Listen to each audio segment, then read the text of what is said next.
Hey guys, welcome to this week's trivia show. Thanks for hanging out with us, and thanks for your patience while I got this new one up.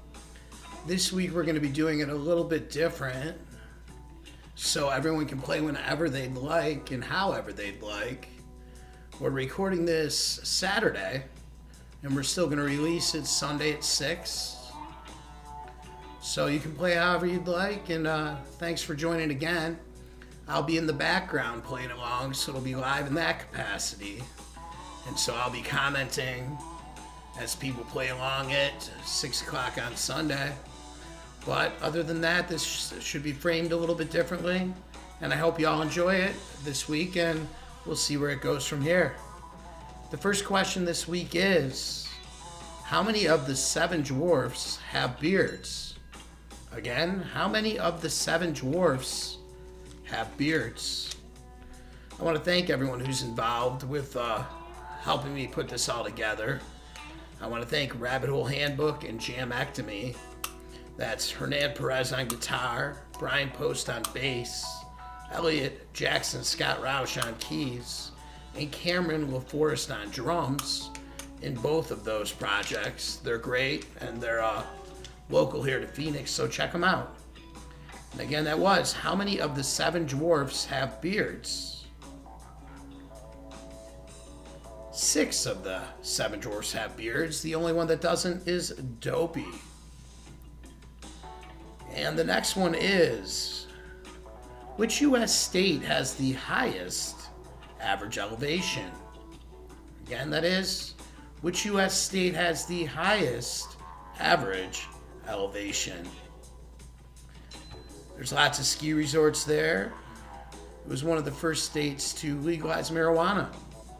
Again, that is, which U.S. state has the highest average elevation?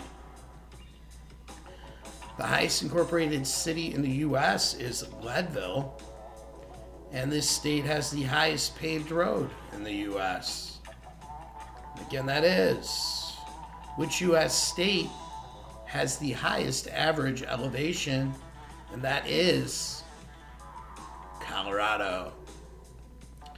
Right now we're listening to Jamectomy. This is Stratus. And for real, check these guys out. They play in the Valley. I also want to thank Elisa. She's helped me out with this from the beginning. And I want to show my appreciation for that as well. Next question. What are Marge's twin sisters' names on The Simpsons? Again, that is, what are Marge's twin sisters' name on The Simpsons? The Simpsons have had more guests than any other primetime TV show ever. Also, it is the longest running primetime TV show, and it passed the Flintstones in '97 as the longest running animated primetime TV show. Again, that was, what are Marge's twin sisters' names on The Simpsons? That is Selma and Patty. And if anybody's able to tip, it's always appreciated. On Venmo, I'm Kevin-McMahon-83. And on Zelly and PayPal, I'm Kevin at AZDJServices.com. The next question is, Sirhan Sirhan, spelled S-I-R-H-A-N, and then again, S-I-R-H-A-N, is known for killing which U.S. politician? And again, that was, Sirhan Sirhan is known for killing which U.S. politician? Sirhan Sirhan was from Jerusalem, but always had a problem with Israel. He became a Jordanian when parts of Jerusalem were allowed to become citizens. And then his family immigrated to Pasadena. They still question if there was a second gunman or not. And again, that was, Sirhan Sirhan is known for killing which U.S. politician? And that would be Bobby Kennedy, or RFK. RFK Jr. visited Sirhan Sirhan's prison not that long ago. And the next question. What was the world's first 24-hour television news network? And again, what was the world's first 24-hour television news network? It was founded in 1980 and now has 90.1 million households viewing it. And it's in 212 countries and territories. And the first newscast was by husband and wife, David Walker and Lois Hart. The first news anchor was Bernard Shaw. And again, what was the world's first 24 hours television news network? It became huge after the Gulf War began in 1990, and it was founded by Ted Turner in 1980. And again, what was the world's first 24-hour television news network? And that was CNN. And on to the next question. Which artist released the song In the Air Tonight, which has one of the most well-known drum parts that's ever been in a song? And again, which artist released the song In the Air Tonight? It was his first ever solo single. And again, which artist released the song In the Air Tonight? None of the urban myths are true about him singing it to a man in the front row who he had witnessed a drowning. Again, which artist released the song In the Air Tonight? And that was Phil Collins. That drum part was recorded using reverse talkback function that's usually used for communication between the band and the studio engineer. Cool little trick. And the next question, what is the world's most populated metropolitan area? Again, what is the world's most populated metropolitan area? The biggest one in the U.S. is New York City with just under 20 million, so that's not it. And Mexico City has 21.5 million, so that's not it. And this particular metropolitan area has 37.5 million people. Again, that question was, what is the world's most populated metropolitan area? Second is Delhi with 30 million, and then Shanghai. But the question was, what is the world's most populated metropolitan area?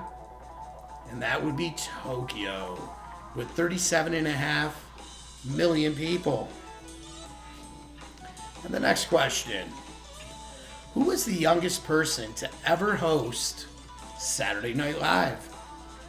And again, who was the youngest person to ever host Saturday Night Live? The second youngest was Macaulay Culkin, who was only 11 for Home Alone. Third youngest was Fred Savage, who played Kevin on The Wonder Years, who was only 13. And Jodie Foster was only 14 for Taxi Driver. Again, that question was, who was the youngest person to ever host Saturday Night Live? She was only 7. Some other young people that did it were Malcolm Jamal Warner, who was 16 for The Cosby Show.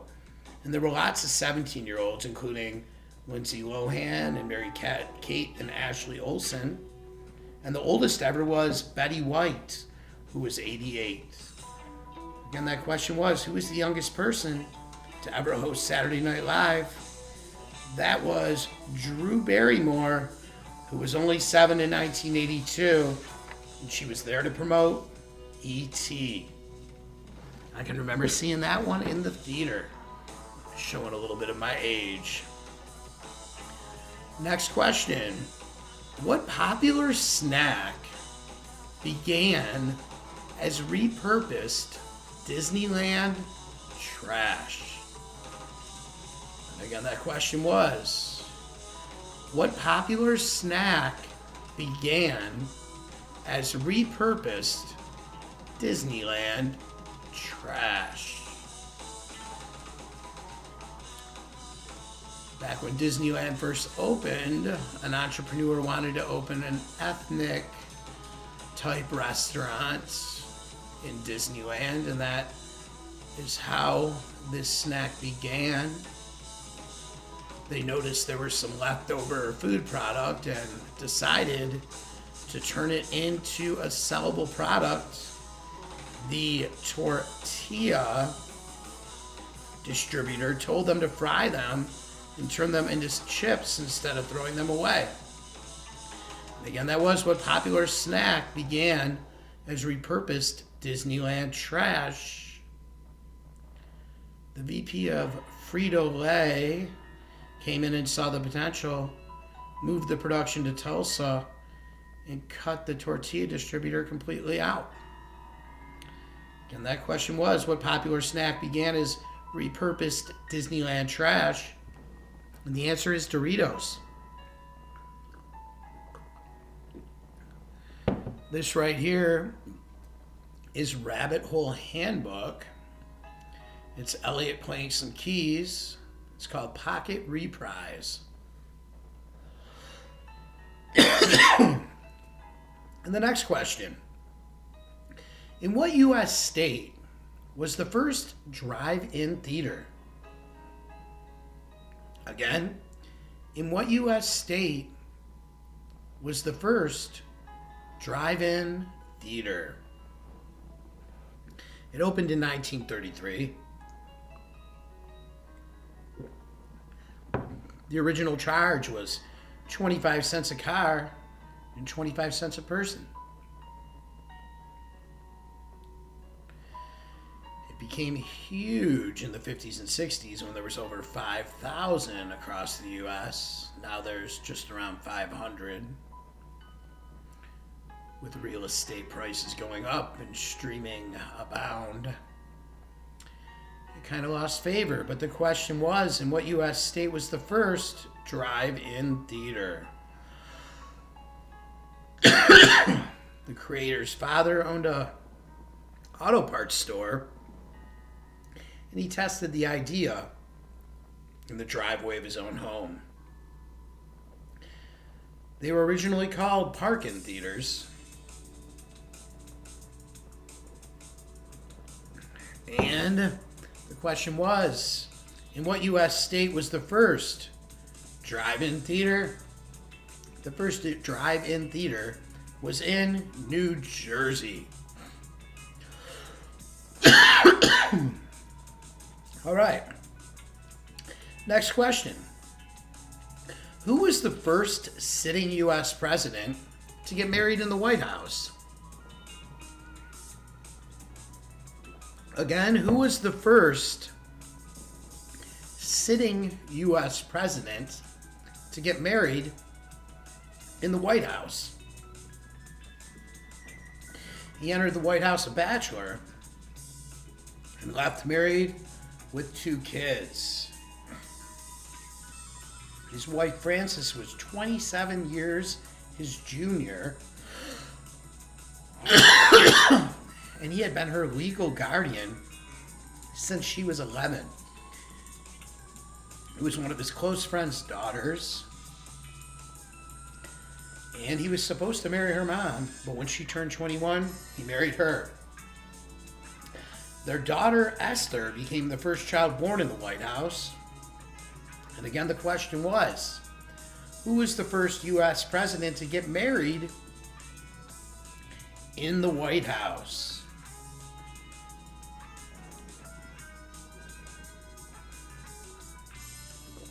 And the answer is Grover Cleveland. Sounds like kind of a dirty old guy, doesn't it? All right, next question. Who was the first person to have a #1 song on the Billboard in 4 different decades? Again, who was the first artist to have a #1 song on the Billboard in 4 different decades?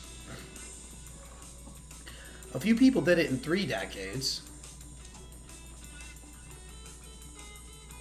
But I'm asking who was the first artist to do it in 4? Some of the people that did it in 3 were Stevie Wonder, Madonna, Michael Jackson and Elton John, Janet Jackson, Britney Spears, Christina Aguilera, and Usher. Again, that was who was the first person to have the first artist to have a #1 song on the Billboard in 4 different decades. She has 19 #1 songs in all. The Beatles have 20, and Elvis Presley has 18, but she has 19. In the 2000s, there were a few of her songs that were #1, including We Belong Together. And in the 90s and 2020s, it was the same song. Again, that was who was the first person to have a #1 song on the Billboard in 4 different decades. The song in the 90s and the 2020s was All I Want for Christmas Is You. And again, that was who was the first artist to have a #1 song on the Billboard in 4 different decades. And that is Mariah Carey. Next question is, what is the deadliest animal in the U.S.? This is based on the average annual deaths caused. And again, that was, what is the deadliest animal in the U.S.? And again, this is based on the average annual deaths caused. Bees, wasps, and hornets are #2 on that list. Dogs are #3 and cows are #4. But I'm asking for what is #1? There are 4 snakes and spiders in the top 20. And alligators and sharks are also on there, but they're not #1. Again, that was, what is the deadliest animal in the U.S. based on average annual deaths caused? I'll give you a little hint. Most are caused by accidents. This here is Jamectomy, Cactus Jam #2. Great fun band to check out. You should check them out if you get a chance. Again, that was, what is the deadliest animal in the U.S.? With causing the death of 120 people a year, that is the deer. Next question. Who was the first U.S. president born west of the Mississippi River? Again, that was, who was the first U.S. president born west of the Mississippi River? There have been 5 of the last 11 have been, and 8 total in history. The 5 out of the last 11 were Johnson, Nixon, Ford, Clinton, and Obama.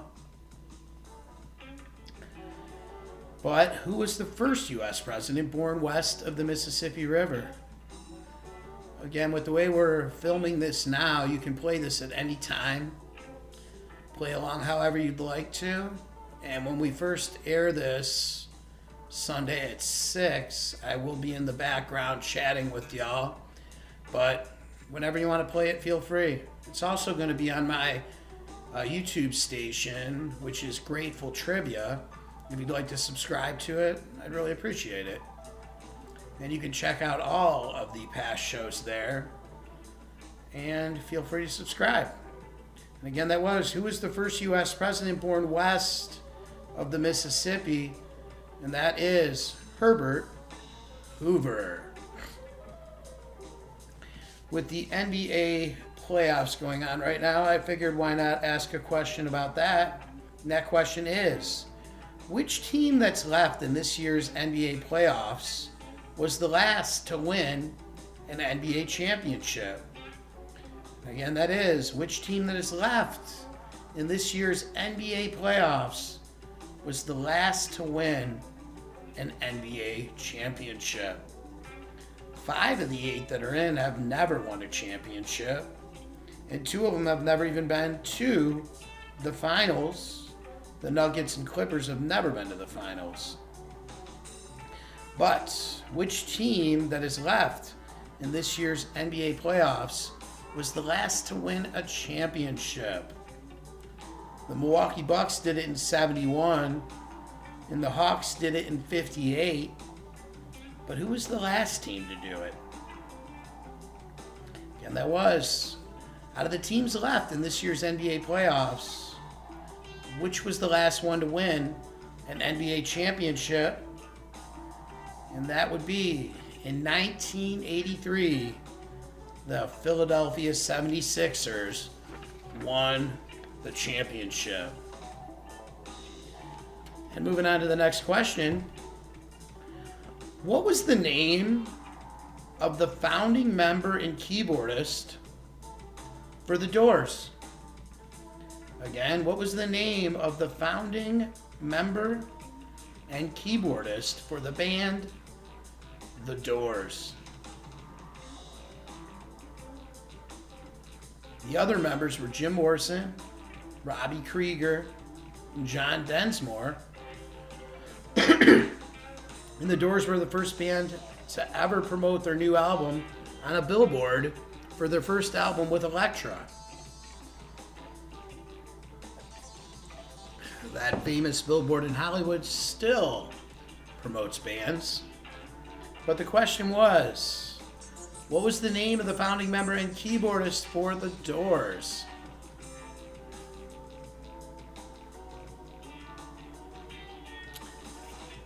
And the answer is Ray Manzarek. And on to the next question. Hope you're all enjoying it and playing along. Next question. Wendy's founder Dave Thomas once opened restaurants for which fast food franchise before starting Wendy's? Again, that was Wendy's Wendy's founder Dave Thomas once opened restaurants for which fast food franchise before starting Wendy's? Dave Thomas was born in New Jersey, but never knew his mother. He was adopted and raised in Kalamazoo, Michigan. Towards the end of his life, the reason he started Wendy's was because he couldn't find a good burger in Columbus, Ohio, where he was at to open stores for this franchise that I'm asking about. Again, that was Wendy's founder Dave Thomas once opened restaurants for which fast food franchise before starting Wendy's?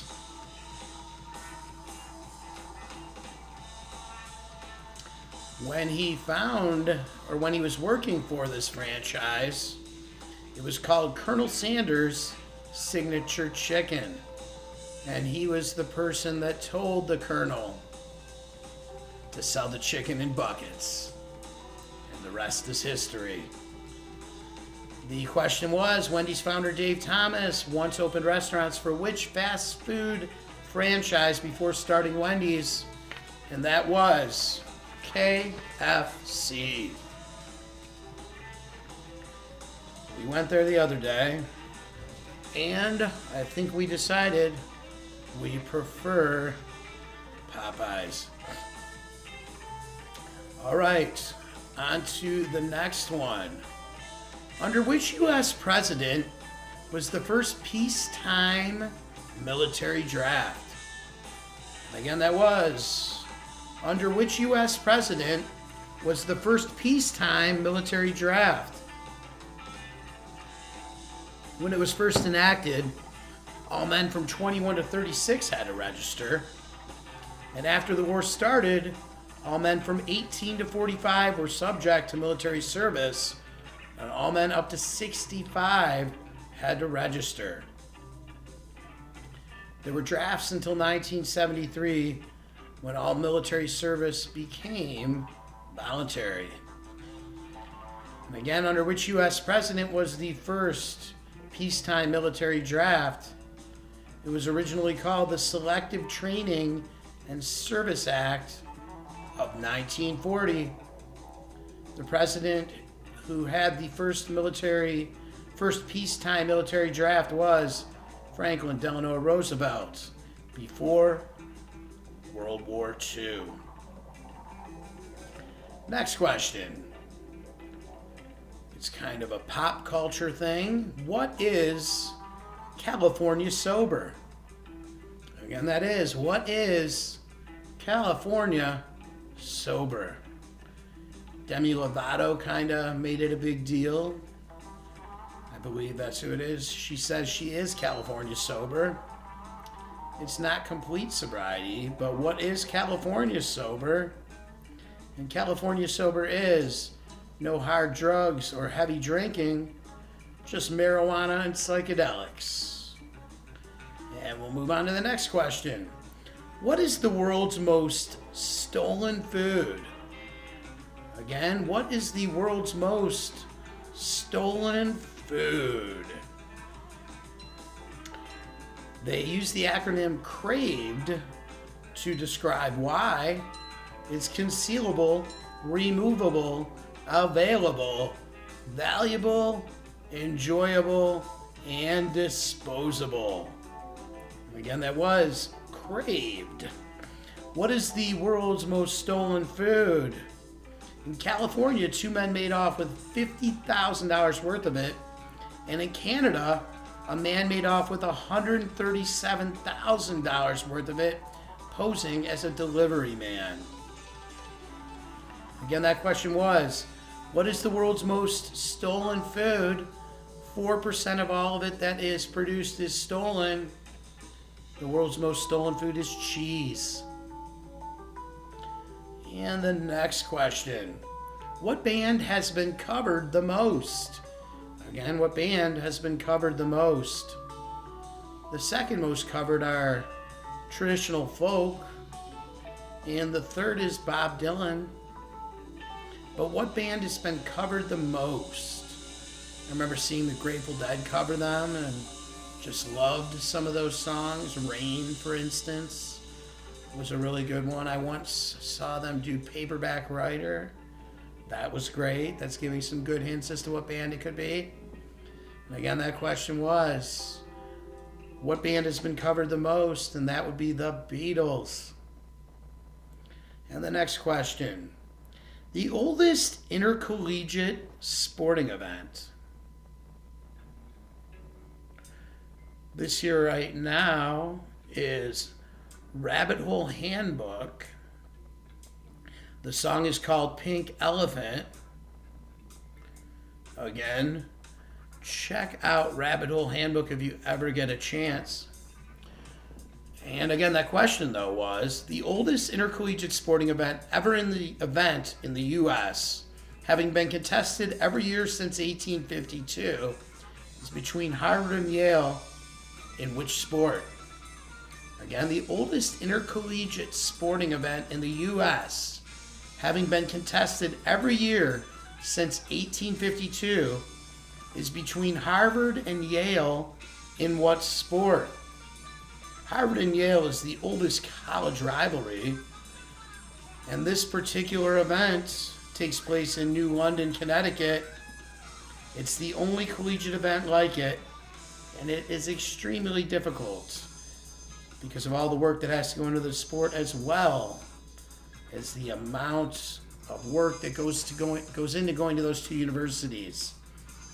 Again, that was what's the oldest intercollegiate sporting event in the oldest intercollegiate sporting event in the U.S., having been contested every year since 1852, is between Harvard and Yale. In what sport?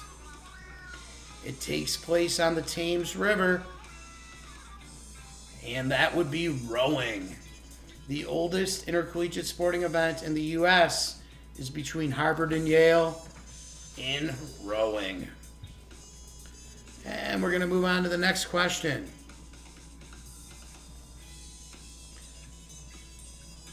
What country is the world's biggest exporter of flowers?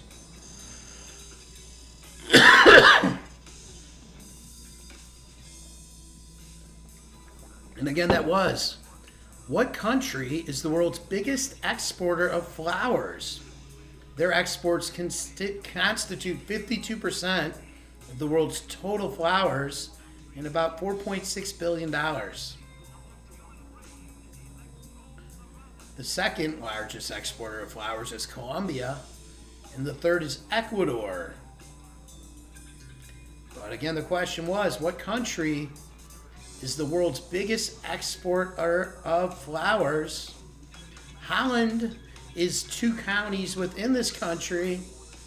The world's largest exporter of flowers is the Netherlands. And on to the next question. What was Gandhi's profession when he first started protesting human rights injustices? Again, what was Gandhi's profession when he first started protesting human rights injustices? When he was a young man, he was forced from a train in South Africa due to segregation laws. He was supposed to be there for 1 year when it happened, but he stayed there for 7 years to combat laws meant to keep Indians from voting. Gandhi was educated in England, but then went to South Africa. After that, he returned to India and lived a life of abstinence and peace in accordance with Hindu teachings until India reached their independence from England. Again, what was Gandhi's profession when he started protesting human rights injustices? Gandhi was a lawyer.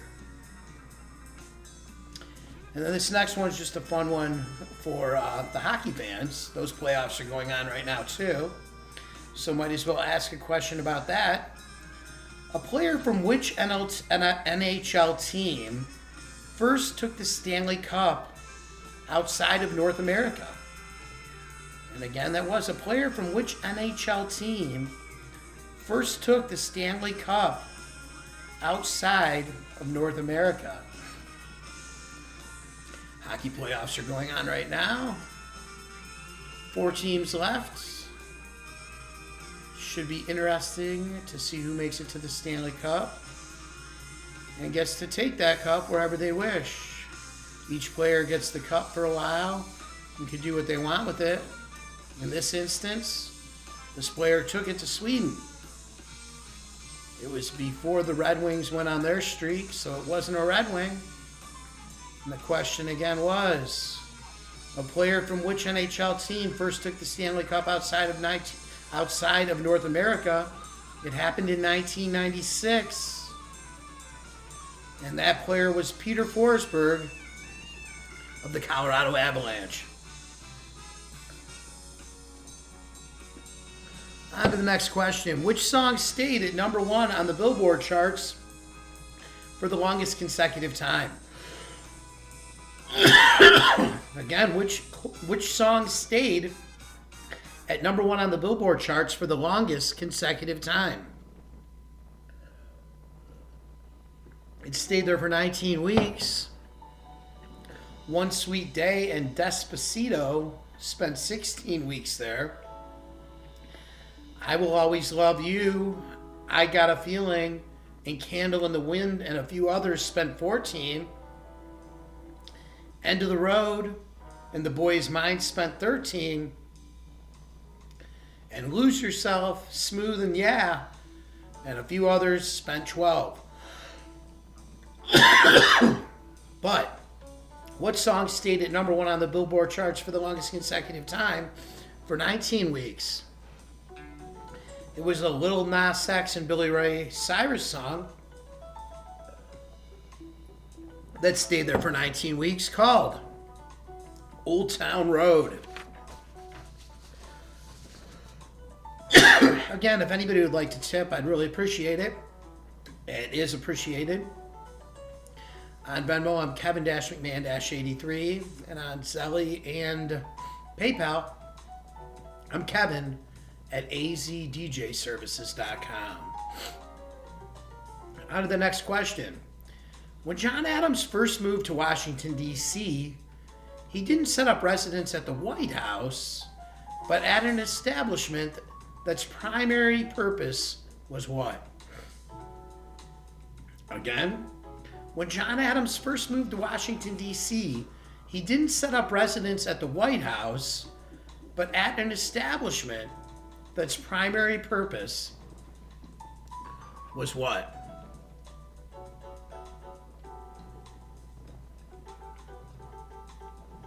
It was called the Tuncliffe City. It was near the almost finished Capitol. Him and his wife were the first to move into the White House. His wife Abigail and him moved in before it was even fully furnished or finished. And again, that was when John Adams first moved to the Washington, D.C., he didn't set up residence at the White House, but at an establishment that's primary purpose was what? And that was a tavern inside of a hotel. And the final question. Right now, we might have found out already if the Suns won this series they're in right now. They're up 3-0 as we're filming this. The question is, in what year was the last time the Phoenix Suns were in the NBA Finals? And again, that is, in what year was the last time the Phoenix Suns were in the NBA Finals? Again, I want to thank everyone for hanging out and playing along. I hope you like the new format that we chose to use. We'll see how it works and go from here. I hope everyone's weather is beautiful where you're at. Here in Scottsdale, Arizona, it's 108 degrees today, so a little bit warm. But we get that this time of year for the beautiful weather we get 9 months of the year. And again, that was, in what year was the last time the Phoenix Suns were in the NBA Finals? And that would be 1993. Again, I want to thank you all very much for hanging out. I wish you all the best rest of your Sunday, and I hope you have a fantastic week. May peace be with each and every one of you.